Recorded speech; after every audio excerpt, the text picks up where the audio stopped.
Make sure I look presentable. ADHD. Hi guys! You might have noticed in some of my other videos that I think I was looking over here, like, so I look like I've got a lazy eye, but really I should be looking here. Hey guys! So you might have noticed in some of my videos that I've done, I've mentioned having ADHD. In fact, I think I mentioned it quite a bit. With the ADHD? Touch the ADHD? ADHD. You silly ADHD. I thought that ADHD might be a good topic since I'm so well versed in the subject, but not just ADHD, I'm talking ADHD in women. That is a very underdiagnosed subject, something that you can't really find a lot of things out there about. So I thought that maybe I would shed some light on the subject. Let's start with a disclaimer. Disclaimer. I am in no way, shape, form, by any stretch of the imagination at all in the world of life, an expert. So this video will be based purely on 3 things. Oh, how the lists abound in thine videos. Number 1, life experience. Number 2, things that my therapist has talked to me about. And number 3, my own research. Now you might be thinking, whoa, whoa, whoa, therapist? Yes, I have seen a therapist, and I'm not afraid to admit it. Whoa. Hair attack. But I originally went to see a therapist about depression. Let me first start off by saying, I was not diagnosed with ADHD until I was 25 years old. And this kind of late diagnosis is really not that uncommon. In fact, it's very common in women. I was having recurring depression based on old traumatic experience that happened to me. But I didn't understand why I would seem to get it under control, but then it would just keep coming back and coming back. It wasn't normal. A lot of times, and this isn't over everybody, this does not apply to everybody, boys tend to show ADHD earlier. And I'm talking Jimmy Jumps a lot in your class, who bounces off the walls and wouldn't be quiet, was distracting all the kids. That's the kind of person that most people think of when they hear ADHD, is the kid that disrupted everybody, the kid who couldn't sit still, the kid who was kind of the troublemaker, the class clown, that kind of thing. And not only is that just stereotypical, it's not common with everybody, especially not with women. I grew up, I was the quiet girl. I was the one that always listened to the teacher. I was the one that was always telling other people, don't do this, you might get in trouble. I was terrified of upsetting anybody ever. So naturally, neither me or my family had any clue that there was anything going on, and really, why would we? I was doing fine in school. I mean, I had pretty much A's and B's and C's, but I was never failing any classes. The only real struggle that I had when it came to school was the fact that I was a horrible test taker. Multiple choice tests were my enemy. If it wasn't for essays and papers, I think I would have failed a lot of classes. Essays, writing, reading, those kind of things were always just kind of my thing, which a lot of times they say people with ADHD can't focus on reading, but that wasn't the case with me. So oftentimes these stereotypes of kids who just can't sit still and who are bouncing off the walls is very misleading. It makes people like me not even give ADHD a second thought, because you think, that's not me. However, there are a lot of other signs that go unnoticed, especially common with women, that are very characteristic of ADHD. I might not have been bouncing off the walls, but I was always daydreaming. In a lot of cases, especially with women, ADHD won't really flare up until you get older, or until a big traumatic life event or just big life event happens. For me personally, it was the birth of my daughter. When I became a mother, ADHD reared its head and said, I'm here, where's the party? See, I always had ADHD, but it just never really presented itself in such a straightforward way and gave me actual issues in my life until I became a mother. And that is very common with women. But looking back, now knowing what I do know and what I am learning about ADHD, I can see the signs of when I was a kid. But a lot of these things aren't things that people know. But here are some things that are characteristic that I do now of ADHD. As I said, in school, not a good test taker. I used to love to read, which actually was one of the things I thought of when my therapist said ADHD, because I had thought,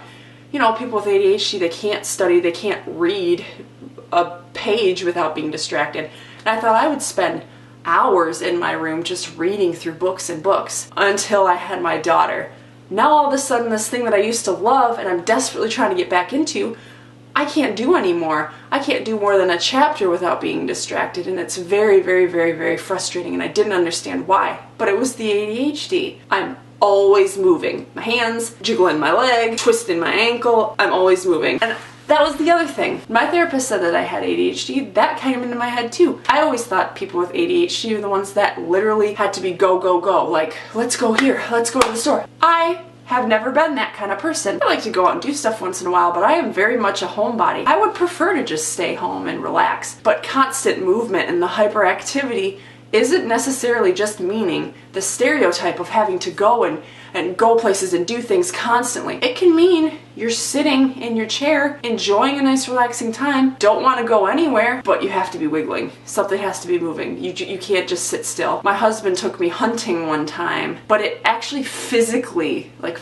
hurt me to sit perfectly still for that amount of time. I think I lasted like 3 minutes. I forget names almost instantly. I leave sentences half finished all the time. Like I'll be talking about something and then just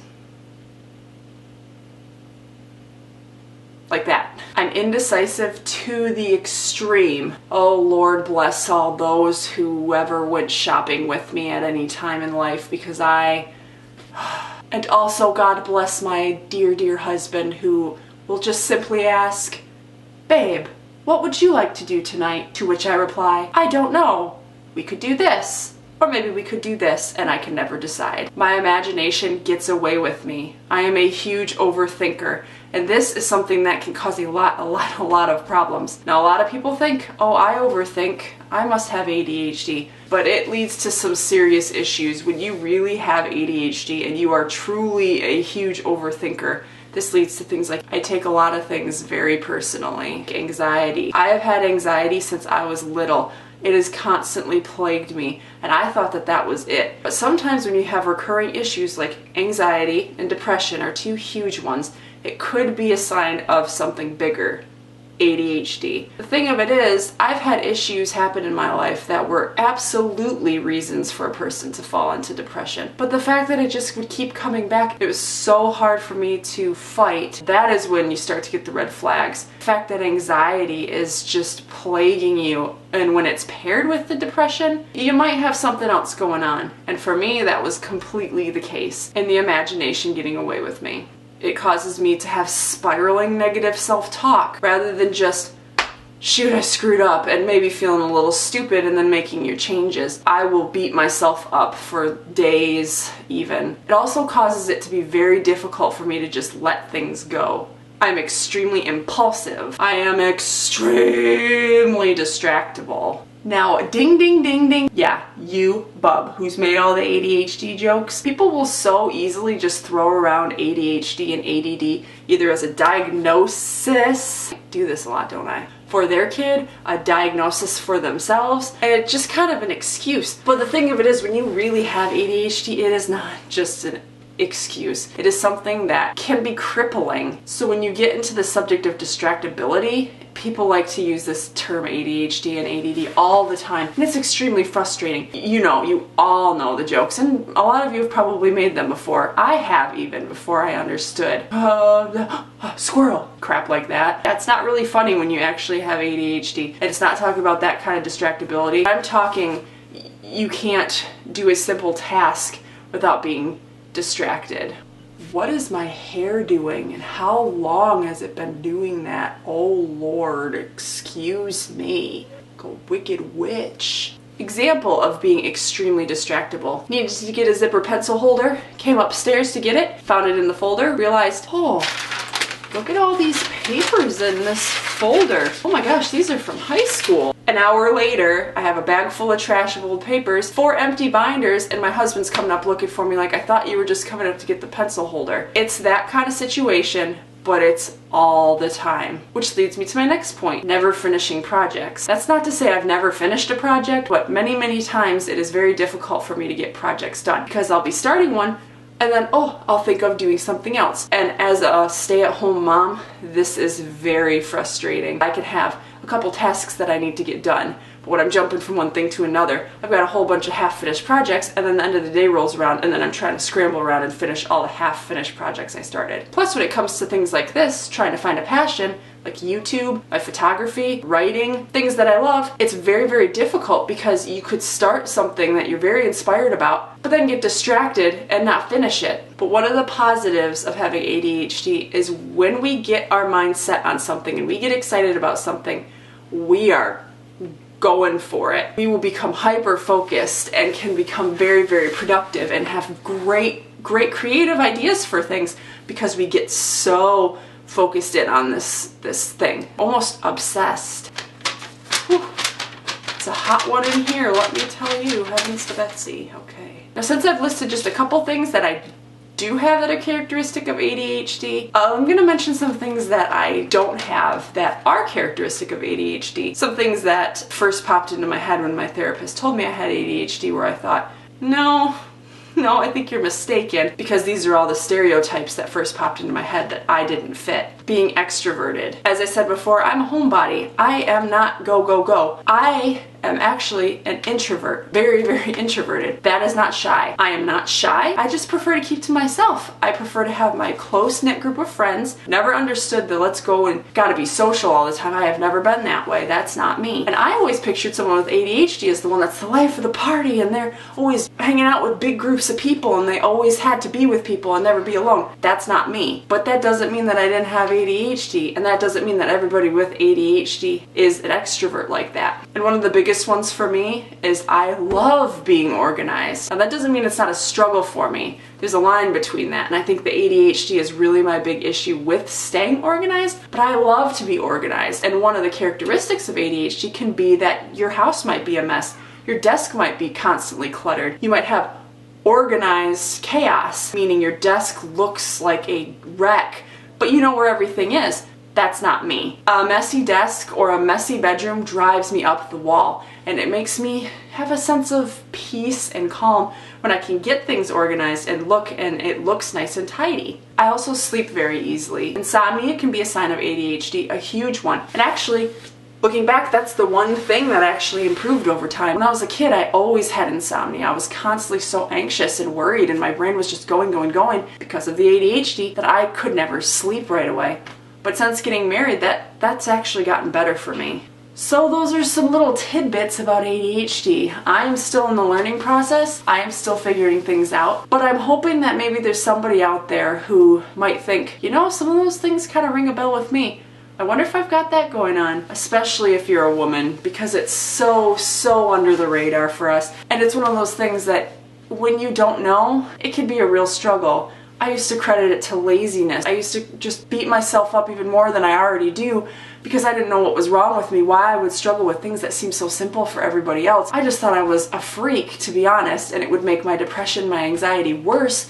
And I already had depression over things that were totally unrelated to that. I'm just hoping that maybe it'll shed some light for some of you. Maybe it'll lead some of you to research it yourself. And you know what? If you have ADHD, if you get diagnosed with ADHD, don't freak out. I know for me, at first, I was kind of digging in my heels like, no, that's not me. But once I came to the point where I just accepted it and I realized, yeah, that is me. It actually felt really good. I could see this list and say, oh my gosh, I have answers for why I do this, why I do that. I don't have to feel ridiculous anymore. And it's a very, very freeing feeling. And if you can realize that you have ADHD and you can harness that, there's a lot of good things that come out of it. So that's all I have for you guys today. Thanks for spending time with me. What was I saying? So I hope you guys have a great day, and until next time, keep on keeping on. I don't know what this is, like row the boat. Bye! Bye!